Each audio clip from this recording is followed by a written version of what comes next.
ہاں اسی بیت خدیجہ میں وہ رات بھی آئی کہ جو جناب خدیجہ کی زندگی کی آخری رات تھی، اور جناب سیدہ بچپنے کا زمانہ ہے، بچپنا ہے جناب سیدہ کا.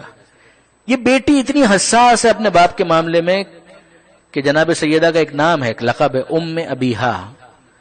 کہہ رہے اس نے تو بیٹی ہو کر اپنے باپ کا ویسے خیال رکھا کہ جیسے ماں اپنی اولاد کا خیال رکھتی ہے. یہ اتنی حساس ہے، ام ابیہا ہے، اور وہ دیکھ رہی ہے کہ میری ماں کے جس نے میرے بابا کے لیے، دین کے لیے اتنی قربانیاں عطا کی، اب وہ اس کے جانے کا وقت آ گیا ہے، اس کی روح پرواز کرنے والی ہے. جناب خدیجہ کی وفات ہوئی. جناب خدیجہ شہادت بھی کہہ سکتے ہیں. 3 سال شیب ابی طالب کے اندر جو سختیاں بی بی نے برداشت کی ہیں، بلکہ بعض علماء تو یہاں تک کہتے ہیں کہ وہیں پر غذا کی قلت کے بعد یہ کیفیت ہو گئی تھی کہ ایک جڑی بوٹی کو بطور غذا استعمال کیا جس کے اندر بظاہر زہر تھا، کہ جس کا نتیجہ یہ نکلا کہ جناب خدیجہ کی صحت گرتی چلی گئی. اور پھر وہ شب آ گئی کہ جس کو یاد کرنے کے لیے آپ یہاں پر اس وقت موجود ہیں، کہ جناب خدیجہ سلام اللہ علیہا رخصت ہو رہی ہیں، اس دنیا سے جا رہی ہیں. پیغمبر اکرم اپنے سامنے دیکھ رہے ہیں کہ یہ میری محسنہ، یہ اسلام کی محسنہ، یہ اسلام کو پالنے والی ہے، جس نے اپنی دولت اسلام کی نظر کر دی، وہ اس دنیا سے جا رہی. کوئی پوچھے جناب ختمی مرتبت کے دل پر کیا گزر رہی تھی؟ ساری زندگی بعد میں جہاں سے بات شروع ہوئی تھی کہ پیغمبر اکرم نے یاد کیا ہے، حکم پروردگار تھا کہ اما بنعمت ربک فحدث، اے حبیب جو آپ کے رب کی نعمت آپ کے اوپر آئی ہے آپ اس کو بیان کرتے رہیے. لہذا پیغمبر اکرم جناب خدیجہ کو بعد میں ہمیشہ یاد کرتے رہے. یہ جناب خدیجہ کی وفات ہو رہی ہے، جناب سیدہ ساتھ میں بیٹھی ہوئی ہیں، کھڑی ہیں، آنکھوں میں آنسو بھی ہے. جناب خدیجہ کا جنازہ تیار ہوا، جنت المالہ تک لے کر جانا ہے. درمیان میں سوق اللیل وہ بازار پڑتا ہے کہ جس کے آثار بھی اب تو ختم ہو گئے. اس بازار سے گزار کر پیغمبر اکرم اس جنازے کو لے کر گئے. جناب امیر بھی ساتھ میں، بعض جو قریبی ساتھی ہیں وہ بھی ساتھ میں ہیں، اور جناب ختمی مرتبت جنت المالہ میں اپنی اس محسنہ زوجہ کو دفن کر کے واپس آئے. وہاں گھر میں اسی بیت خدیجہ میں آپ کی اور میری شہزادی جناب سیدہ منتظر ہیں. یاد تو آ رہی ہے ماں کی. پیغمبر اکرم کو دیکھا کہ جنازہ لے کر گئے اور تنہا واپس آئے تو ایک سوال تو پوچھنے کا حق بنتا ہے نا، بابا یہ تو بتائیے میری ماں کہاں ہے، بابا یہ تو بتائیے میری ماں کو کہاں لے گئے. اب آپ دیکھیے کہ واقعاً جناب سیدہ جب یہ جملہ کہہ رہی ہیں تو پیغمبر اکرم کیا کریں گے؟ سینے سے لگائیں گے، سر پر ہاتھ رکھیں گے شفقت بھرا، اور کہیں گے فاطمہ پریشان مت ہو، کیا ہوا؟ اگر ماں نہ رہی تو کیا ہوا، میں تو موجود ہوں. اسی طریقے سے اگر کسی کی ماں اس دنیا سے رخصت ہو جائے، کسی کا باپ اس دنیا سے رخصت ہو جائے، اسی طرح سے اسے دلاسا دیا جاتا ہے نا. مگر اے فاطمہ زہرا آپ پھر بھی خوش نصیب ہیں کہ اگر گھر سے ماں کا جنازہ نکلا ہے تو اتنی محبت کرنے والا رحمت للعالمین باپ سر پر ہاتھ رکھنے کے لیے موجود ہے. مگر بی بی کیا آپ نے کربلا میں سکینہ کا حال نہیں دیکھا؟ کیا اس کی کیفیت سے آپ واقف نہیں ہیں؟ نہیں برادران عزیز، میں کوئی تفصیل بیان نہیں کرنا چاہ رہا جناب سکینہ کی، میں تو فقط آپ کے ذہنوں کو متوجہ کر رہا ہوں کہ واقعاً وہ بھی تو ایک انداز ہے کہ ادھر باپ کا جنازہ سامنے آ رہا ہے اور کوئی دست شفقت پھیرنے والا نہیں ہے بلکہ تماچے لگانے والے ہیں، گوشوارے چھیننے والے ہیں. مگر آئیے، نہیں میں یہاں پر آپ کو مزید نہیں روکوں گا، آگے بڑھیے. یہ جناب خدیجہ جن کے اتنے احسان ہیں، ایک اس بی بی کو فرض کریں اور ایک اس بی بی کو فرض کریں کہ جس کو پیغمبر کہا کرتے تھے یا امی بعد امی، اے میری ماں کے بعد میری دوسری ماں. وہ کون ہے؟ بنت اسد، جناب فاطمہ بنت اسد، جو مولا کی والدہ ہیں، پیغمبر کی چچی ہیں.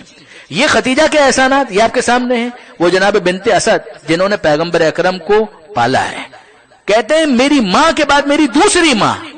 اور ان دونوں کی کیفیت کیا ہے؟ دیکھیے برادران عزیز، 2 روایتیں مجھ سے سنیے اور پھر میں آپ سے اجازت لے لوں. کتاب کا نام ہے بیت الاحزان، لکھنے والے ہیں شیخ عباس کمی. شیخ عباس کمی نے چھٹے امام کی یہ حدیث نقل کی.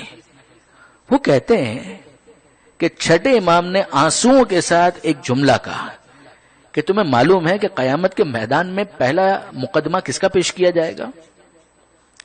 پہلا مقدمہ قیامت کے میدان میں کس کا پیش کیا جائے گا تمہیں معلوم ہے؟ چھٹے امام کہتے ہیں کہ وہ آنکھیں ٹھنڈی نہ ہوں جو اس روایت کو سنے اور ان آنکھوں میں آنسو نہ ہو. آپ جانتے ہیں کہ میں سخت جملے کہنے کا عادی نہیں ہوں، مگر یہ چھٹے امام کے جملے ہیں. بیت الاذان شیخ عباس کمی کہتے ہیں، لوگوں نے کہا نہیں مولا ہمیں نہیں معلوم پہلا مقدمہ کس کا پیش ہوگا. ذہن میں آتا ہے نا کہ شاید علی اکبر کا مقدمہ پہلے پیش ہوگا، عباس کا مقدمہ پہلے پیش ہوگا، خود امام حسین کا مقدمہ پہلے پیش ہوگا، مگر نہیں. چھٹے امام کہتے ہیں پہلا مقدمہ زہرا کے اس لال کا پیش ہوگا جسے اس دنیا میں زندہ آنے کا بھی موقع نہیں ملا. وہ محسن کا مقدمہ ہوگا. اور محسن کا لاشا لے کر کون آئے گا؟ محسن کا لاشا لے کر آئیں گی جناب خدیجہ اور جناب بنت اسد. یہ دونوں بیویاں کہ جن کا اسلام پر احسان ہے، رسول پر احسان ہے، یہ دونوں بیویاں اس ننھے شہید کا لاشا لے کر آئیں گی اور کہیں گی کہ اے پروردگار، کیا زہرا کے اس لال کو دنیا میں آنے کا حق نہیں ملنا چاہیے تھا؟ یعنی جناب خدیجہ کو حق ہے یا نہیں کہ وہ کہیں کہ اے پروردگار میں نے اپنا سب کچھ تیرے دین پر نثار کر دیا، کیا امت کو یہی سلوک کرنا چاہیے تھا میری زہرا کے محسن کے ساتھ؟ اسے زندہ بھی اس دنیا میں نہیں آنے دیا گیا. مالک اس مقدمے کا فیصلہ ہم چاہتے ہیں. جناب بنت اسد کہیں گی گویا کہ اے پروردگار تیرا حبیب مجھے اپنی ماں کہا کرتا تھا، میرے علی کے لال کے ساتھ یہی ہونا چاہیے تھا. جناب بنت اسد اور جناب خدیجہ یہ مقدمہ پیش کریں گے. مگر اب سوال ذہن میں آتا ہے کہ محسن کا لاشا تو زہرا کے ہاتھ میں ہونا چاہیے تھا. یہ مقدمہ یہ تو جناب سیدہ کو پیش کرنا چاہیے تھا. یہ جناب خدیجہ اور جناب بنت اسد یہ مقدمہ پیش کر رہی ہیں تو جناب سیدہ کیوں لے کر نہیں آئیں؟ عزیزو یہ معمہ حل نہ ہوتا اگر مال ستین کی یہ دوسری روایت نہ ہوتی جو یہ بتاتی ہے کہ زہرا کے ہاتھ خالی کہاں ہیں. زہرا کے ہاتھ خالی کہاں ہیں؟ زہرا کے ہاتھوں میں پہلے ہی کچھ موجود ہے، اور وہ کیا ہے؟ روایت کا جملہ یہ ہے کہ اذا کان یوم القیامہ، کہ جب قیامت کا دن ہوگا، واشتد الامر علی الناس، اور لوگوں پر معاملہ بہت سخت ہو جائے گا. بعث رسول اللہ امیر المومنین الی فاطمہ، اس وقت اللہ کا رسول کہے گا علی جاؤ فاطمہ زہرا کے پاس تاکہ وہ مسند شفاعت پر آئیں اور لوگوں کی شفاعت کے لیے خدا سے درخواست کریں.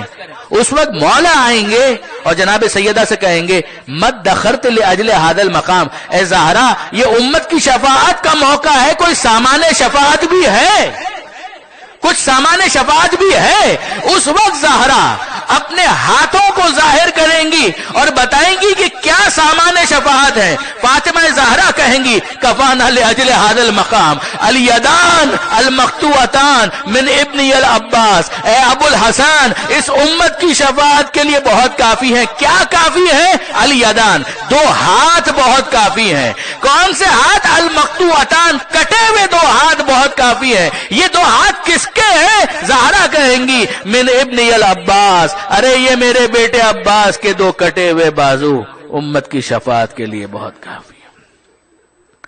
الا ولعنۃ اللہ علی القوم الظالمین وسیعلم الذین ظلموا ای منقلب ینقلبون.